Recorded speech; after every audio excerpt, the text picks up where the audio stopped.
नमस्कार बंधुरा भालोबेसे रान्नाय सबाइके स्वागत। आज के आमी आपनादेर साथे शेयर करछि मात्र एकटा डिम दिए नरम स्पंजी केक किभाबे ननस्टिक पैने बानाबो। चलुन रेसिपिटा देखे नेওয়া যাক। प्रथमे निये निচ্छि छोटो बाटिर एक बाटी मयदा, दिए दिচ্ছি हाफ चामच बेकिंग पाउडार, हाफ चामच बेकिंग सोडा और खूब सामान्य एकटु नुन। सबकिछु खूब भालो करे मिक्स करे निচ্ছি। एइबारे आरेकटा पात्रे आमी एकटा डिम निये निচ্ছি। डिमटा खूब भालो करे आमी फेटिये निচ্ছি। डिमटा भालो करे फेटिये नेওয়ার परे आमरा एखाने चीनी गुঁড়ো करे नेब। मने राखते हबे जेई बाटिते आमी मयदा मेपे निয়েছি ठीक सेई बाटिर आन्दाजेई चीनी दिते हबे। एकसाथे पुरो चीनीटा आमरा दिये देब ना, ताते लाम्प फर्म करते पारे, ताई अल्प अल्प चीनी दिये डिमेर साथे आमरा खूब भालो करे एभाबे फेटिये नेब। चीनी और डिम भालो करे आमादेर मिक्स करा हये गेछे। दिए दिलाम एक चामच भ্যানিলা एसेंस और 3/4 कप तेल। आमी एखाने रिफाइंड अয়েল व्यवहार करेছি। आबारो समस्त मिक्सचारटा आमरा खूब भालो करे फेटाते थाकबो। तेल, डिम और चीनी खूब भालो करे फेटिये नेওয়ার परे आमरा दिए देब हाफ कप परिमाण दूध। दूधटा गरम करे आमी ठांडा करे निয়েছি। सबकिछु आबारो खूब भालो करे आमी फेटिये निচ্ছি।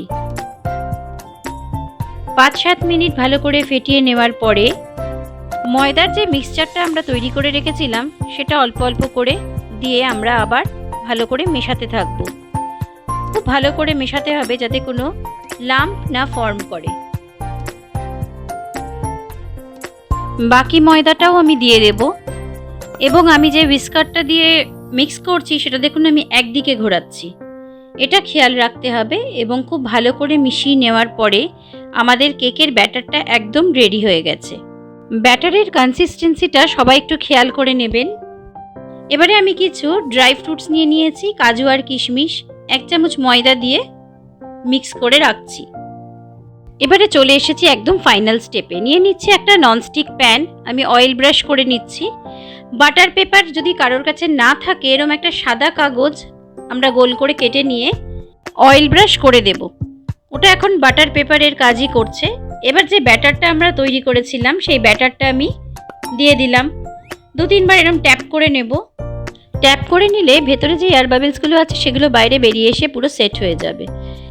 এবারে উপর থেকে কাজু আর কিশমিশ ছড়িয়ে দেব। আরও 2 বার একটু ট্যাপ করে নিচ্ছি এবং ঢাকা দিয়ে আমরা কেকটা বেক করব।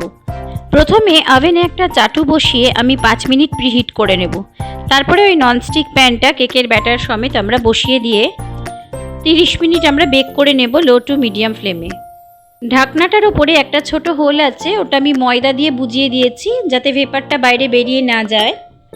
ঢাকা সরিয়ে আমি এবারে চেক করব আমাদের কেকটা তৈরি হয়েছে কিনা। একটা টুথপিক নিয়ে দেখুন সাইডে দিচ্ছি, দিয়ে দেখুন যখন বের করছি পুরো ক্লিন, তার মানে আমাদের কেকটা পুরো বেক হয়ে গেছে। কেকটা আমরা এখনই ডিমোল্ড করব না, ঠান্ডা হলে 20-25 মিনিট পরে এরকম ছুরি দিয়ে সাইডটা একটুখানি স্ক্র্যাচ করে নেব। এরপরে একটা প্লেট দিয়ে আস্তে করে আমরা উল্টে দিচ্ছি। দেখুন কেকটা আমাদের সুন্দর তৈরি হয়ে গেছে, দেখতে পাচ্ছেন। এবারে আমরা যে পেপারটা দিয়েছিলাম সেটা আস্তে করে উঠিয়ে নিলাম। সুন্দর বেক হয়েছে আমাদের কেকটা ননস্টিক প্যানে। ছুরি দিয়ে কেটে আমি আপনাদের দেখাচ্ছি কতটা নরম হয়েছে কেকটা। একটা ডিম দিয়ে এরকম স্পঞ্জি নরম কেক আমরা খুব সহজেই বানালাম। পুরো ভিডিওটা দেখার জন্য ধন্যবাদ। ভিডিওটা ভালো লাগলে লাইক, শেয়ার আর কমেন্ট করবেন। চ্যানেলে নতুন বন্ধু হয়ে থাকলে চ্যানেলটি সাবস্ক্রাইব করবেন। পাশে থাকা বেল আইকনটি প্রেস করবেন যাতে আমি নতুন কোনো রেসিপি দিলে আপনাদের কাছে পৌঁছে যায়। পুরনো বন্ধুরা এইভাবেই আমার পাশে থাকবেন। সবাইকে অনেক ধন্যবাদ জানিয়ে আজকের ভিডিওটা এখানেই শেষ করলাম।